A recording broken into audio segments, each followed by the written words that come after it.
Deshaun Watson has cemented himself as a top 3 quarterback in the NFL. Not only have his stats been extremely impressive, but when you look at his lackluster situation, it makes them look even better. Welcome back to the Tailgate, and today I am going to give 4 Deshaun Watson trades that would completely change the NFL. After giving my trade package and analysis, I will decide if that team is a Super Bowl contender or if they're not. And look, I'm not gonna lie to you, these trades are going to shock you, so make sure to stay all the way until the end. If you do enjoy these videos and want to see me make more, make sure to subscribe and turn on post notifications so that you know when I post one, so you know when I post an episode. So let's get right into it though.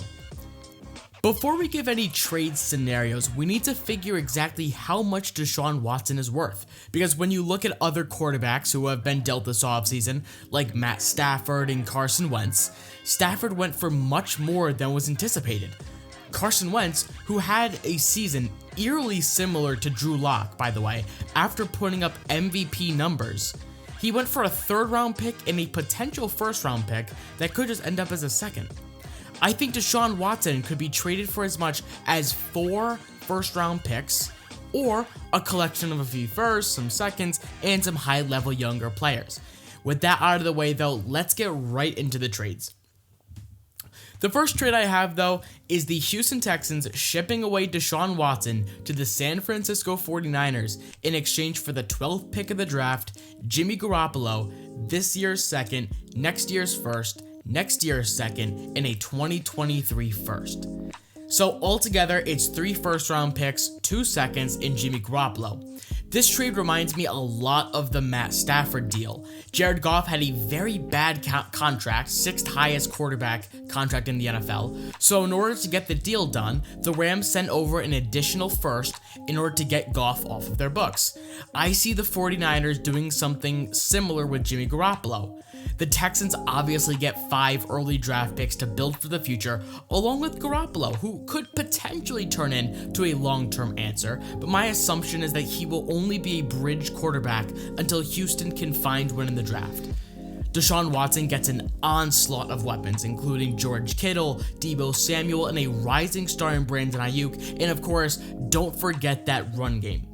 There is no denying how good that defense can be, as we saw in 2019, and the $12 million in cap room can fix their offensive line.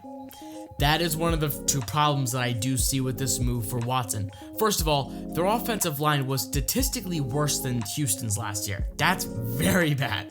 So if it remains that way, I could see Deshaun Watson ending up in a similar situation as Russell Wilson. You know, Wilson has the weapons, a pretty good to above average defense, but his offensive line is just awful. The other problem is that in San Francisco, they have 40 pending free agents this year. With a lack of a 1st or 2nd round pick due to the trade, it will make things difficult for the 49ers to find young, cheap starters to plug into the lineup in case they find themselves in cap issues. But if the 49ers are able to navigate past these issues, then I absolutely think that this team can contend for a Super Bowl. Even though the NFC West is absolutely stacked this year, and if you haven't listened to my podcast, I gave my predictions on what I think is going to happen after the season, given the rosters right now. I think that the NFC as a whole is a rather wide open conference, as I expect teams like the Packers to regress slightly as their cap situation will become an issue. So my answer is yes, the 49ers can contend for a Super Bowl with Deshaun Watson if they sign back the majority of their starting free agents and get Watson some help on the offensive line. That is the most imperative part in my opinion, is making sure that Deshaun Watson has a healthy offensive line. The second trade is that the Houston Texans will trade away Deshaun Watson to the Washington football team in exchange for the 19th pick of the draft, a 2nd round pick, Darren Payne, Cam Curl, next year's 1st, and next year's 2nd. If I'm being honest, this is where I want Deshaun Watson to play. There is absolutely nothing to dislike about this trade. The Texans get 2 extremely talented players for their awful defense, and of course, 4 early draft picks to build for the future. And in this trade scenario, Houston doesn't need to take on any bad contracts like Jimmy Garoppolo. For Deshaun Watson though, he gets Terry McLaurin, Logan Thomas, a solid run game, and a rising offensive line. I'm not going to say that it's that great, but it's rising. And of course, they have a very talented defense. It does take a blow losing Payne and Curl, but Washington is very strong up front with Montez Sweat and Chase Young, and they have the 6th highest amount of money to spend in free agency. So to really make this a dream scenario, it would be to bring in a veteran cornerback like Richard Sherman and a talented receiver to complement Terry McLaurin like Corey Davis. I think this would propel Washington into the Super Bowl conversation. Not only does Washington play in a pretty poor division, but I feel like this is one of the few teams in the NFL which is truly a quarterback away from contending. The third trade I have is that the Houston Texans will trade away Deshaun Watson to the Carolina Panthers in exchange for Christian McCaffrey, the 8th pick, a second, next year's second, and a 2023 first. This trade to me would be the most fun to watch. I mean, just imagine that offense with Deshaun Watson, DJ Moore, Robbie Anderson, Curtis Samuel, and Mike Davis. Out of the 4 trade packages, this one would definitely create the best offense. Carolina also has a sneaky great offensive line, which had the 9th best pressure rate in the league last year. The loss of McCaffrey hurts, but not as much as you may think. He had a very big contract, which would help Carolina to get him off their books, and running backs, in my opinion, they're the most replaceable position in the league. There are some free agent running backs that may be cheap, or you can even spend a draft pick on one, or roll with Mike Davis. He played really well last year and didn't give any reason not to trust him as a starter. The highlight of the trade for Houston is definitely the 8th pick of the draft, which may be spent on Houston's future franchise quarterback. With Carolina having a very talented young defense and a true stud quarterback, this would definitely put them in the Super Bowl conversation to me. The last trade I have though is that the Houston Texans will trade Deshaun Watson to the Denver Broncos in exchange for the 9th pick, this year's second, next year's first and second, and Drew Lock. Personally, I don't think Drew Lock is the answer in Denver. In 2 years, he hasn't really done much, and he's had the receivers and run game at his disposal. But since he has only played 18 games in his career, I think that he still deserves another chance.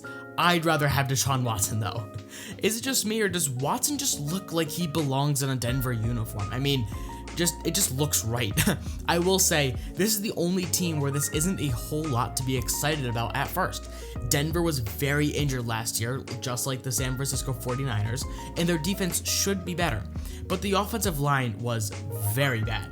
With that being said though, they do have $42 million to spend in free agency. This one is definitely harder to predict because there is no way to tell how passive or aggressive Denver will be in free agency to create a Super Bowl team if they have Watson, but based off of their roster alone, I don't think that Denver could compete for a Super Bowl. And it isn't even just because of the team itself. It's mainly because of how stacked the AFC is going to be next year, and I don't think they have what it takes to contend. Not only that, but in the AFC West, Denver already has to compete with the Raiders, who I think could be close to competing if they draft well and build up their defense, the Chargers, who are going to be very good next year, and obviously the Chiefs. So that is why I don't think Deshaun Watson, a Deshaun Watson-led Broncos team can compete for a Super Bowl. But that is going to do it for me today. I hope you enjoyed this video, and if you did, make sure to click that like button. Again, make sure to subscribe so you're notified when I do put out new episodes. Go check out the podcast, my Instagram, the Twitter, all of that and more will also be linked down below, and I'll see you guys next time. See ya.